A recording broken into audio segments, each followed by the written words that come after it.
नमस्कार, स्वागत है आपका। मैं हूं आपके साथ आहना पुंज। तो दवाएं जहरीली हो चुकी हैं, यहाँ इलाज जहरीला मिल रहा है और कहीं और पर नहीं, ये छत्तीसगढ़ के अस्पतालों में मिल रहा है।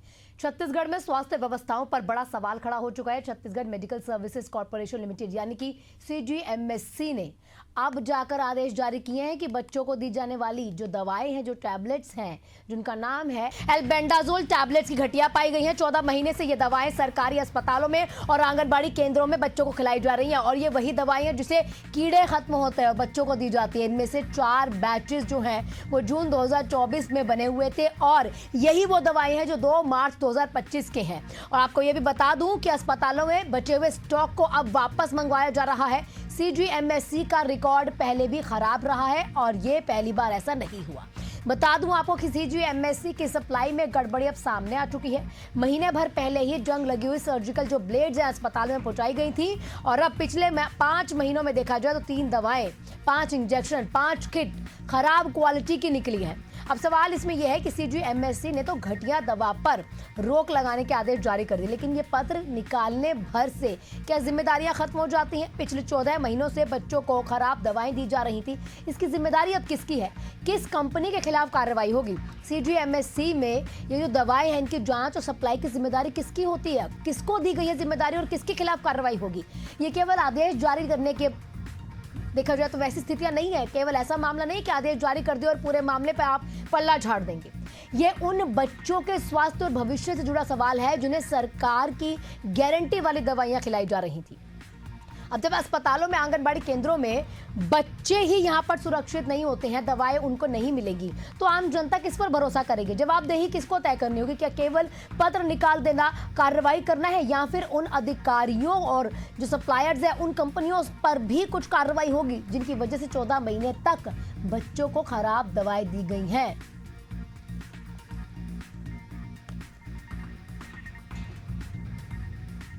तो आपको मैं ग्राफिक्स के माध्यम से पहले समझा देती हूँ कि कौन कौन सी ऐसी दवाएं हैं और कौन कौन से अस्पतालों में। देखिए, अंबेडकर अस्पताल रायपुर, यहाँ है वो दवाइयाँ जो दी गई हैं। DKS सुपर स्पेशलिटी हॉस्पिटल, यहाँ पर वो दवाइयाँ हैं जो खराब दवाइयाँ सप्लाई हुई थी। राजधानी के विभिन्न ऐसे स्वास्थ्य केंद्र हैं जहाँ पर ये सप्लाई हुई थी। और उसके बाद आपको बता दूँ, ये जो दवाइयाँ हैं ये आंगनबाड़ियों में भी भेजी गई थी। बलौदाबाजार जिले के अस्पताल में भी इन दवाइयों की सप्लाई करवाई गई। आंगनबाड़ी केंद्रों तक ये सप्लाई हुई है। बड़ी खबर, बड़ी जानकारी, लेकिन ये समझिए इस पूरे मामले पर। अब इससे देखिए क्यों इसको घटिया माना गया। इस दवाइयों का, जब ये दवाइयां बच्चों को देते हैं तो इनका असर कम हो जाता है। गंभीर रोग जो है बढ़ सकते हैं, जैसे ब्रेन या लीवर पर असर पड़ सकता है। कभी ऐसा होता है कि इन पर असर होने के बाद ये डैमेज भी हो सकते हैं बच्चों के, या फिर इनके दिमाग पर असर पड़ता है बच्चों के। कई बार तो ये भी देखा गया है कि उनको फिट्स आए, या फिर जिसको आप आम भाषा में बोलते हैं कि दौरे भी बच्चों को पड़ जाते हैं। साइड इफेक्ट्स भी देख लीजिए, उल्टी, दस्त, एलर्जी, सिर दर्द, बच्चों का नुकसान भी होता है, विकास रुक जाता है, खून की कमी होती है, लगातार कमजोरी कहीं ना कहीं होती है। इनको समझना जरूरी है। ऐसे बड़े बड़े अस्पतालों में अगर इस तरीके की काम हो रहे हैं और अगर इस तरीके के काम होने के बावजूद कोई कार्रवाई नहीं होती, महज एक लेटर निकालने के, तो कैसे, कौन जिम्मेदारी ले रहा है, कौन देख रहा है इसे? हमारे साथ हमारे सहयोगी इम्तियाज जुड़ चुके हैं अधिक जानकारी के साथ। इम्तियाज, देखिए, कौन जिम्मेदारी लेगा? अब आप बताइए, अगर इस तरीके की दवाएं बच्चों को खिलाई जा रही हैं, 14 महीनों तक ये घटिया दवाई का पूरा खेल चला, और बच्चों के लिए टैबलेट्स कितनी ज़रूरी होती है ये किसी से छुपा नहीं है। देखिए, ये भारत, पूरे देश में अगर हम बात करें तो ये विडंबना है कि स्वास्थ्य और शिक्षा के साथ ज़्यादा खिलवाड़ होते हैं, और ख़ास करके वैसे क्षेत्र में या वैसे सरकारी तंत्र जहाँ इन्वॉल्व होता है वहाँ ऐसे चीज़ें और ये बार बार सुनने को आता है। और जिस तरीके से CGMSC में घटिया किट हो, दवा हो, ये पहली बार नहीं है। इससे पहले भी कई बार ऐसे सैंपल फेल हुए हैं, और जिसके कारण से आम लोगों को जो ये भरोसा करके जाते हैं कि हमें जो सरकारी अस्पताल है वहाँ अच्छी और सस्ती दवा मिलेगी, लेकिन उनके साथ खिलवाड़ हो जाता है। उनके भावनाओं के साथ और उनके स्वास्थ्य के साथ लगातार खिलवाड़ किया जा रहा है। जिस तरीके से इस बार जो है CGMSC के सैंपल, या यूँ कहें कि बच्चों की दवाइयाँ, चाहे वो अलग अलग किट हो, चाहे इंजेक्शन हो, या फिर ग्लूकोज के ड्रिप हो, ये सब दवाइयाँ या फिर ये इन चीज़ों में जो सैंपल फेल नहीं हुए वही ना हैं, वही इम्तियाज जानने की कोशिश कर रहे हैं क्योंकि बताया जा रहा है कि ये एल्बेंडाजोल जो दवाई है ये दवाई 14 महीने जो कहीं ना कहीं इसका पूरा वितरण चला है। अब ये भी समझना होगा ना कि जिम्मेदारी क्या खत्म हो जाती है लेटर भेजने के बाद, और अगर खराब दवाई दी जाती तो अब इसकी जिम्मेदारी कौन लेगा अगर किसी बच्चे को कुछ हो जाता तो? कंपनी जो ये दवाइयों का वितरण कर रही है उस कंपनी के खिलाफ कार्रवाई क्यों नहीं हुई है? यहाँ दवा जो जांच करते हैं, बहुत लाजमी सी बात है, घर में भी अगर हम दवाई लेके आते हैं तो एक्सपायरी डेट एक बार देख लेते हैं। अगर ये दवाई इतने बड़े अस्पताल में जा रही, पूरे राज्य भर में अगर सप्लाई हो रही तो किसी की जिम्मेदारी तो होगी ना सप्लाई करने की, दवाओं को जाँच करने की। तो ये किसी का दायित्व है या नहीं? देखिए बिल्कुल दायित्व बनता है और दायित्व निभानी चाहिए। जिस तरीके से ये सीजीएमएससी के द्वारा जो है ये दवाइयाँ वितरित की जाती है उनके माध्यम से, और उनके थ्रू जो है कई ऐसे कंपनियां हैं जो उनको पहले सैंपल दिखाती है, उसके बाद जो है वो अप्रूव होता है, उसके बाद दवाइयाँ बंटती है, चाहे वो सरकारी अस्पताल हो, स्वास्थ्य केंद्र हो, अलग अलग जगह हो जो सरकार के तंत्र के अधीन आता है। लेकिन अगर सीजीएमएससी के द्वारा अगर ये ऐसे घोर जो लापरवाही बरती जा रही है तो आप समझ सकते हैं कि सरकारी तंत्र कहाँ है, और इन जो कंपनियां हैं, जो दवा बनाने वाली कंपनियां हैं, आखिर उनको बैन क्यों नहीं किया जा रहा है? सिर्फ आदेश निकालना ये बड़ी बात नहीं होती है, उन कंपनियों को आजीवन बैन करना चाहिए जो ऐसी घटिया तरीके से जो दवा है वो बनाया जा रहा है। लेकिन जिस तरीके से लगातार छत्तीसगढ़ में पिछले बार की अगर हम बात इम्तियाज, करें, आपको यहाँ पर मैं रोकूंगी। हमारे साथ पूर्व स्वास्थ्य मंत्री टीएस सिंहदेव जी जुड़ चुके हैं प्रतिक्रियाओं के लिए। सर आपका बहुत बहुत स्वागत है एशियन न्यूज़ पर। सर सवाल मेरा रहेगा, ये जो एल्बेंडाजोल दवाई है बच्चों को दी जाती है, ये दवाएं 14 महीनों से घटिया दवाओं का खेल चल रहा है। एक्सपायरी दवाइयां बच्चों को खिलाई गई और उसके बाद आंगनबाड़ियों में उसे खपाया गया और अब जाके लेटर जारी कर दिया गया दवाओं को वापस ले लो। लेकिन सर एक आप तो क्योंकि मंत्री है, पूरा विभाग आपके अंडर रहा है, क्या ऐसे ही दवाएं बस वितरित कर दी जाती हैं? कोई जाँच की, कोई सैंपलिंग की, कोई सप्लाई की जिम्मेदारी किसी पर नहीं होती है? ये दवाइयाँ आमतौर पे सीजीएमएससी के माध्यम से खरीदी जाती हैं। समय पे अगर सीजीएमएससी खरीदी नहीं कर पा रहा है तो फिर शासन अधिकृत कर सकता है सीएमओज को या मेडिकल कॉलेजेस को दवाइयाँ खरीदने के लिए, यदि देरी हो रही है। और सीजीएमएससी जब दवाई खरीदती है तो इसमें क्वालिटी चेक होता है, क्यूसी कहते हैं, और बिना क्वालिटी चेक के दवाई सप्लाई चालू नहीं होती है। तो ये सारी औपचारिकताएं, आवश्यकताओं, इनको पूरा किया होगा सीजीएमएससी ने, ऐसा मेरा मानना है। और अपने एक्सपायरी डेट की भी बात मैं सुन रहा था, आप कह रही थी, तो एक्सपायरी डेट की दवाइयां काम नहीं करती, वो जहरीली नहीं हो जाती, लेकिन उनमें वो क्षमता नहीं रह जाती लाभ करने का। यदि एक्सपायरी डेट की दवाइयां इस्तेमाल की जा रही हैं तो ये अनुचित है और उनको तत्काल वापस लेना चाहिए। और क्यों एक्सपायरी डेट की दवाइयां उपयोग में लाई जा रही हैं, ये जांच करके फिर उसकी कार्रवाई होनी चाहिए। लेकिन सर बस एक लेटर जारी कर दिया कि दवाओं को वापस भेज दो, ये अच्छे से नहीं किया गया कि कहां से सप्लाई हो रही है, या पूरी कार्रवाई उस पूरे विभाग पर की जाए, अस्पतालों में की जाए। छोटे अस्पताल नहीं है सर, बड़े अस्पताल है, जैसे अंबेडकर अस्पताल है, डीकेएस है, सुपर स्पेशलिटी डीके अस्पताल है, बड़े अस्पतालों के नाम इसमें शामिल है और उसके बावजूद कोई अच्छे से कार्रवाई नहीं होती है।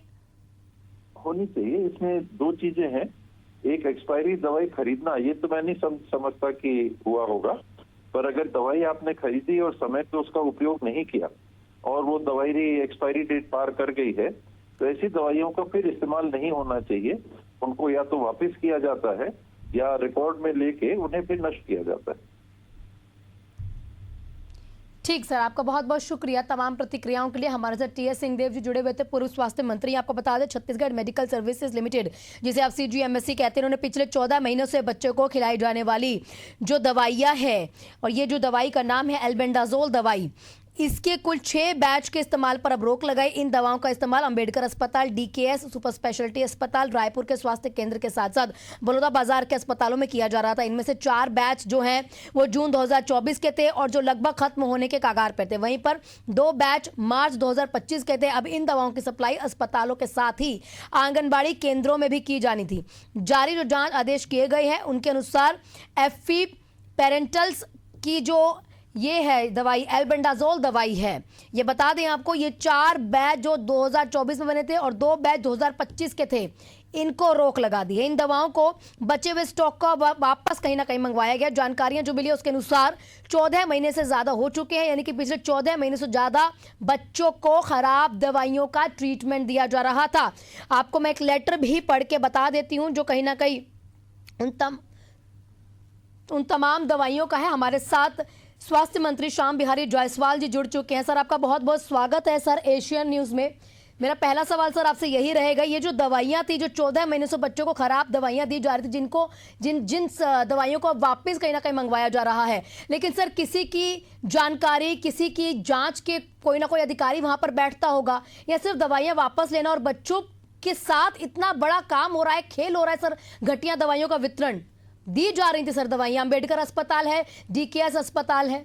देखिए मैडम, क्या है, जो दवाइयाँ की खरीदी होती हैं वो भारत सरकार और राज्य सरकार के जो सर्टिफाइड जो मेडिकल कंपनी है उनके माध्यम से हम लोग खरीदते हैं, और खरीदने के बाद उसके रैंडम 3 उसके सैंपल लेते हैं। सैंपल को हम लोग कुछ दवाइयों को तो अपने लैब में छत्तीसगढ़ में करते हैं, बाकी अन्य राज्यों में भेजकर उसकी पुष्टि करते हैं कि जिस कंपोजिशन है वो कंपोजिशन सही है कि नहीं, जिस गुणवत्ता का हम चाहते हैं है कि नहीं। जब ओके होता है तो उसको हम जो है CGMSC गोडाउन से फिर हॉस्पिटलों में भेजते हैं। इसके बावजूद भी इसी लाट में अगर वो आता है कि गड़बड़ी है तो उसकी फिर से जांच करते हैं, उस बैच को रोक लगाते हैं, और घटिया पाए जाने पर हम ब्लैक लिस्टेड भी करते हैं, और ऐसा हमने कई कंपनियों को किया है। जी सर, लेकिन सर मेरे पास अभी जो लेटर है वो एक पूरा प्रॉपर लेटर है, वो स्टॉक ऑफिसर CGMSC, क्योंकि प्रॉपर एक लेटर है, उसमें ये दवाओं को वापस मंगाया गया। कहीं ना कहीं सर 14 महीनों से बच्चों को ये खराब दवाइयों का ट्रीटमेंट दिया जा रहा था। देखिए 14 महीने से उसको दे नहीं रहे होंगे, क्योंकि जैसे कैल्शियम विटामिन D3 टेबलेट है जो कोरबा गोदाम में था, उसकी शिकायत भी मिली कि स्ट्रिप से निकलने पर टूट जाती है, तो उसको हम लोगों ने तुरंत बदलने हेतु उसको कंपनी को लिखा, और बैच को मतलब मरीजों से पहुंचने पहले ही हम रोक दिए। तो ऐसे कई ऐसे हैं, जैसे फेनाइक्टोनाइन सोडियम इंजेक्शन है जो जीवन रक्षण। सर आपको आवाज मिल पा रही है? हाँ आ रही मैं एक्चुअल में ऑन द वे हूँ सूरत। जी सर, मैं ये कह रही थी कि पहले भी कई ऐसी चीजें देखी गई हैं जो अस्पताल में, चाहे वो जंग लगे ब्लेड हो, या क्योंकि सर्जिकल ब्लेड्स भी पहले भी देखे गए हैं, या फिर कई इंजेक्शंस हो, या फिर हेपरिन इंजेक्शंस हो, प्रोटामिन इंजेक्शंस हो, ये तमाम चीजें भी जो घटिया क्वालिटी की जो प्रोडक्ट्स हैं, जो नकली और कहीं ना कहीं घटिया क्वालिटी के यहाँ पर मिलते हैं CGMSC में।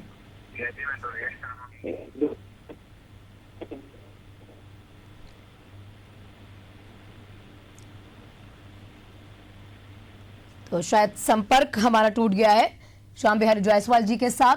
कोशिश करेंगे दोबारा से उनके साथ संपर्क साधने के। सर आपका बहुत बहुत शुक्रिया तमाम प्रतिक्रियाओं के लिए। लेकिन आपको बता दूं कि यहाँ पर CGMSC में ये पहला मामला नहीं है जो 14 महीनों से बच्चों को खराब दवाइयां दी जा रही हैं। मैं आपको एक पूरी लिस्ट बता देती हूँ। कुछ ऐसे प्रोडक्ट्स हैं जो घटिया निकले हैं, जैसे कि सर्जिकल ब्लेड साइज नंबर 22 था जो घटिया निकला था। उसके बाद आप ये भी जानकारी ले लीजिए कि जो हाइपरिन इंजेक्शन है, जिससे खून पतला होता है हाइपरिन इंजेक्शन से, इसकी क्वालिटी भी घटिया पाई गई थी। यहाँ पर प्रोटामिन इंजेक्शन है, उसको भी बताया गया कि इसको बैन कर दिया क्योंकि घटिया क्वालिटी का था। वहीं पर इंट्रावीनस ड्रिप सेट था जो ग्लूकोज स्लाइन चढ़ाने के लिए काम आता है, ड्रिप सेट, इसको भी घटिया क्वालिटी होने के कारण वापस करवाया गया। प्रेगनेंसी किट्स थी, वो भी निम्न स्तर की पाई गई थी, और यही था घटिया क्वालिटी थी, जो प्रोडक्ट्स खराब निकले थे। फिर बता दूं आपको, प्रेमाडोल 50 मिलीग्राम की जो होती है, ये भी इसलिए वापस कर दिया गया था क्योंकि इसके साइड इफेक्ट्स मिल रहे थे। सर्जिकल ग्लव्स हैं, जो सर्जिकल ग्लव्स की क्वालिटी है वो भी खराब निकली, इसीलिए उनको भी वापस करवाया गया। ऐसे सिर्फ एक आध मामले नहीं है, बहुत सारे मामले आपको मिलेंगे जो CGMSC में अब बहुत आराम से देखने को को मिलेंगे, जहां पर जो लोग जाते हैं अस्पताल में इलाज करने, क्योंकि वो प्राइवेट अस्पतालों जितना खर्च नहीं कर पाते हैं, तो जाएंगे अस्पतालों में इलाज कराने, लेकिन सुविधाएं देख लीजिए कैसी मिल रही है। बता दूं आपको, यहाँ एक और इंजेक्शन है जिसे मिर्गी और ब्रेन के झटके को रोकने वाली जो इंजेक्शन होते हैं ये भी घटिया निकलते हैं। इसको कहते हैं फिनाइटोइन इंजेक्शन, ये भी घटिया निकला था और उसके बाद इसको भी देखा गया था। सहयोगी हमारे साथ इम्तियाज है। इम्तियाज, हालांकि स्वास्थ्य मंत्री अंत में जो बोल रहे थे वो समझ नहीं आया है, लेकिन उन्होंने प्रॉपर बताया कि किस तरीके से वहां पर जो पूरा लाट है इसका वितरण होता है। लेकिन मैं आपको प्रॉपर एक लिस्ट बता रही हूं, सर्जिकल ब्लेड हो गया, सर्जिकल ग्लव्स हो गई, तो छोटी चीजें हैं। उसके बाद देखिए प्रेगनेंसी किट, लेकिन बात वहीं आ जाती है, कुछ ऐसे लोग हैं जो प्राइवेट अस्पतालों में नहीं जा सकते। कभी कभी ऐसा भी होगा, आप और मैं भी अगर सरकारी अस्पताल में जाएं, क्योंकि ऐसी सुविधाएं हो सकता है हम भी लेना चाहें, लेकिन अगर वहां तक जाने पर ये सुविधाएं मिल रही हैं तो ये जनता के लिए कहां तक सेफ है? कि जिस तरीके से स्वास्थ्य मंत्री अभी वो बता रहे थे, लेकिन पिछले जब से सरकार बनी है, बीजेपी की सरकार बनी है, तब से लेकर कई ऐसे सैंपल अभी सीजीएमएसई के हैं वो फेल हो रहे हैं। और जिस तरीके से अभी आपने लिस्ट बताया उसमें कई ऐसे दवाइयां हैं, कई ऐसी दवाइयां हैं जो कहीं ना कहीं जीवन रक्षक का काम करते हैं। अगर उसी को डोज के तौर पर दिया जा रहा है तो इससे या तो असर कम होता है या फिर बीमारी जो है और गहरी होती जाती है, जिससे आगे चलकर खासा परेशानी होती है। अगर लोग विश्वास कर रहे हैं कि हम किसी प्राइवेट अस्पताल में जाकर इलाज नहीं करवा पा रहे और सरकारी जहां फ्री में दवाइयां मिल रही वो दवाइयां सही होगी, क्योंकि सरकार की मान्यताओं और मानकों पर खरी उतर रही है, तो इसलिए वो सही होगा। लेकिन जिस तरीके से लगातार से जीएमएसई के द्वारा जो दवाइयां अप्रूव की जा रही है और सभी जो मानक हैं कहीं ना कहीं उसके फेल हो रहे हैं, तो ये सैंपल फेल होना कहीं ना कहीं खतरे की घंटी है। और ऐसे जितनी भी कंपनियां हैं इनको नोटिस नहीं, इनको बैन करना चाहिए और जो उच्च मानक की जो दवाइयां हैं उनको अप्रूव करना चाहिए। लेकिन पिछले दिनों भी ऐसे कई जो महिलाओं के प्रेगनेंसी किट थी उसमें भी खामियां पाई गई थी, वो भी सैंपल फेल हुए थे। ग्लव्स की बात करें तो ग्लव्स के मामले में भी उसके भी सैंपल फेल हुए। और अभी जिस तरीके से अलग अलग प्रकार की दवाइयाँ हैं, चाहे वो मिर्गी की हो, चाहे फिर वो ग्लूकोज की हो, या फिर अलग अलग ऐसी दवाइयाँ हैं जो जीवन रक्षक माना जाता है, अगर ऐसी सैंपल अगर इसके फेल हो रहे हैं और लगभग कई महीनों तक, हालांकि 14 महीने ये कहीं ना कहीं स्वास्थ्य मंत्री कह रहे थे नहीं बांटा गया, 2-3 महीने, लेकिन आप किसी एक को भी आप एक दिन के लिए डोज देते हैं तो आप समझ सकते हैं कि वो कितना घातक हो सकता है। उसको ये जो जिस मरीज को दिया जा रहा है, जिस बच्चे को दिया जा रहा है, हो सकता है कि एक्सपायरी हुई दवाइयां हो सकता है उसको साइड इफेक्ट करे और उसकी जान जा सकती है। तो ये दवाइयां हैं, जीवन रक्षक दवाइयां हैं। वही जो ब्लेड यूज सीजर में यूज किए जाते हैं वो जंक लगे या अमानक की जैसी उसकी स्थिति थी, जिसकी सैंपल जो है फेल हुए। तो इन दवाइयों को लगभग इतनी फहरिस्त है कि आप गिनाते थक जाएंगे, लेकिन जो सैंपल फेल हुए हैं वो उनकी लिस्ट कम नहीं होगी।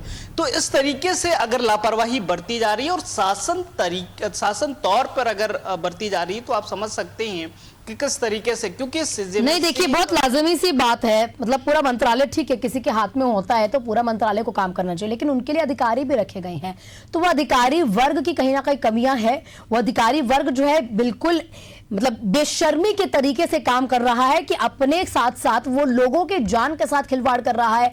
चाहे आप देख लीजिए इसमें सीएमएचओ भी अगर देखा जाए तो सीएमएचओ को नहीं है कि यहाँ पर ये घटिया क्वालिटी की दवाइयां लगातार कहीं ना कहीं सप्लाई की जा रही है पूरे छत्तीसगढ़ में।